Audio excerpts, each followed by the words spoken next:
అది number 1. Number 2 emergency response.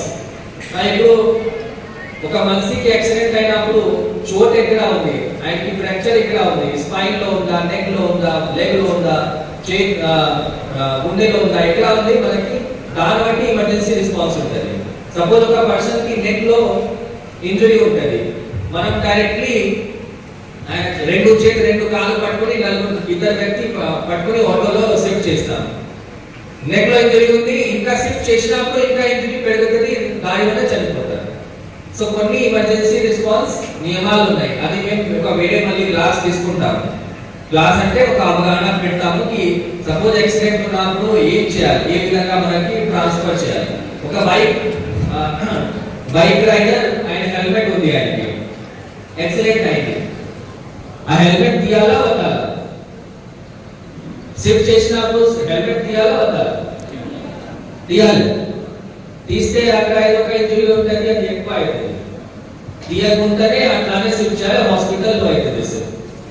Okay, అక్కడ తీయడానికి ఉండవు. బేసిక్ స్మాల్ థింగ్స్, బట్ మనకి తెలియదు కాబట్టి మనం చేయము.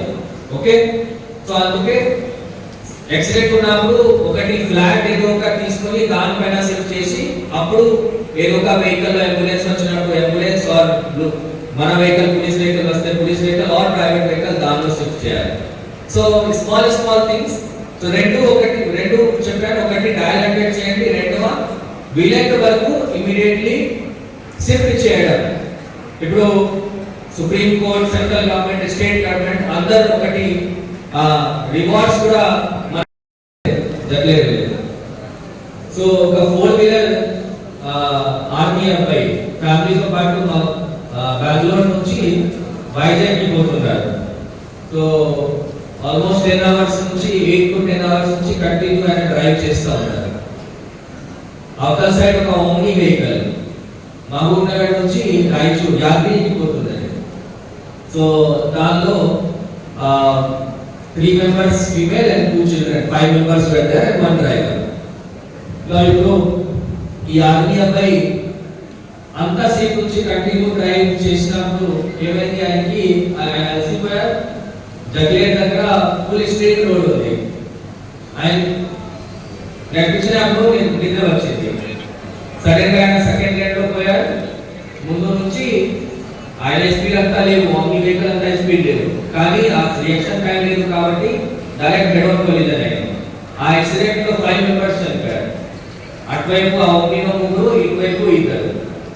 So now who is responsible? Responsibility ముఖ్యమైన ఈ ఆర్మీ అబ్బాయికి. అంతసేపు కంటిన్యూస్ వెహికల్ నడపడానికి ఉండవు, మనకు కూడా కెపాసిటీ ఉంటుంది. రెండవ, ముందు నుంచి వెహికల్ వచ్చినప్పుడు మనం కూడా ఒకసారి చూడాలి, మనం ఏ స్పీడ్ లో ఉంటామో అది కూడా చూసుకోవాలి. మనం ఆ రాయచూర్ వెహికల్ అక్కడ రూట్ కి maximum speed limit is 60 km/h. మనం దానిపైన 120 అట్లా వెళ్తాం, అప్పుడు ఎట్లా రియాక్షన్ టైం అవుతుంది? లేదు.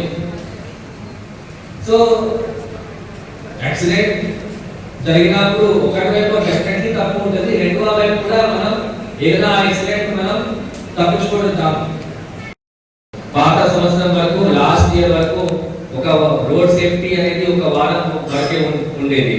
ఒక వారం రోజు విభిన్న కార్యక్రమాల ద్వారా అన్ని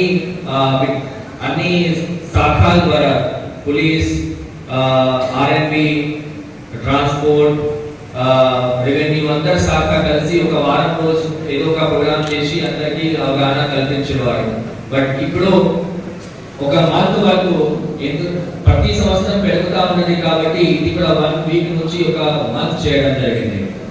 మంత్ లో మనం అన్ని ఇష్యూస్, ఒక పెడిస్ట్రియన్ నుంచి cycle traveller, motor cycle, auto, 4 wheelers, 6 wheelers, commercial vehicle, అన్ని ఇష్యూస్ పైన అన్ని విభిన్న ఏదైతే ఇష్యూలు అన్ని గురించి మాట్లాడడం, అవగాహన కల్పించడం, మన సిటిజన్స్ అవగాహన కల్పించడం కోసం ఒక మంత్ వరకు ప్రోగ్రామ్ చేయడం జరిగింది.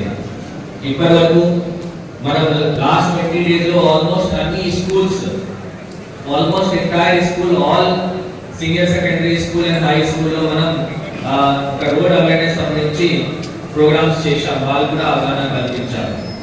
సో మన నారాయణపేట జిల్లాలో చూస్తే last year more than 300 cases అయినాయి. దానిలో 2023లో 102 వ్యక్తులు చనిపోయారు. ఈ సంవత్సరం అంటే 2024లో 104 మంది చనిపోయారు. సో మనం ఇక్కడ మాట్లాడుతూ ఉన్నాము, ఈ రోజు ఎక్కడో ఏదో ఒక చోట నారాయణపేటలో ఒక యాక్సిడెంట్ అవుతుంది.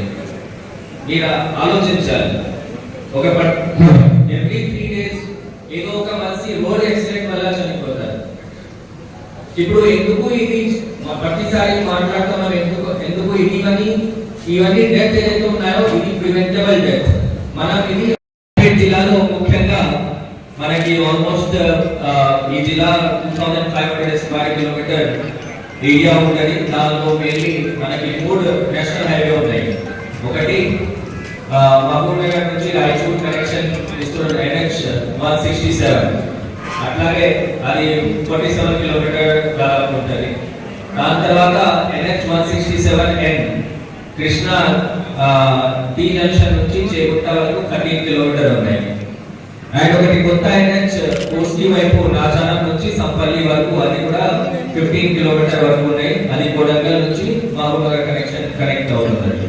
ఇది కాకుండా స్టేట్ హైవే మరికల్ నుంచి నారాయణపేట్ ఇలా 3 వైపులు ఉంది. అది కూడా 35 కిలోమీటర్ దాకా ఉన్నాయి. అండ్ అదర్ రోడ్స్ అంటే విలేజ్ రోడ్స్, RP రోడ్స్, ఇంకా ఇది NHNSS కాకుండా ఆల్మోస్ట్ 600 కిలోమీటర్ దాకా ఉన్నాయి.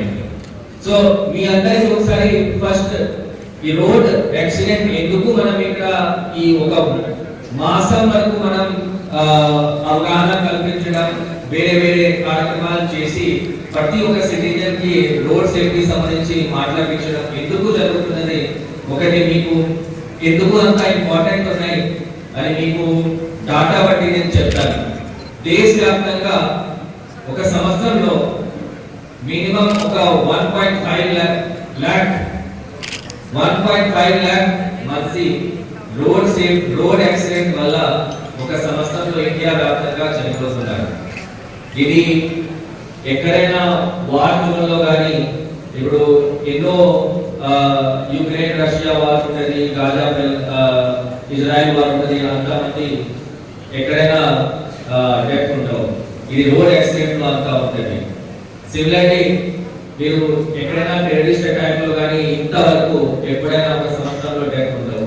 మన దగ్గర ఎంతో ఇష్యూ ఉండే, లా అండ్ ఆర్డర్ ఇష్యూస్ ఉండే, నక్సలైట్ ఇష్యూస్ ఉండే, అన్ని ఉండే. బట్ అప్పుడు కూడా ఇంతమంది చనిపోవడం ఎక్కడైనా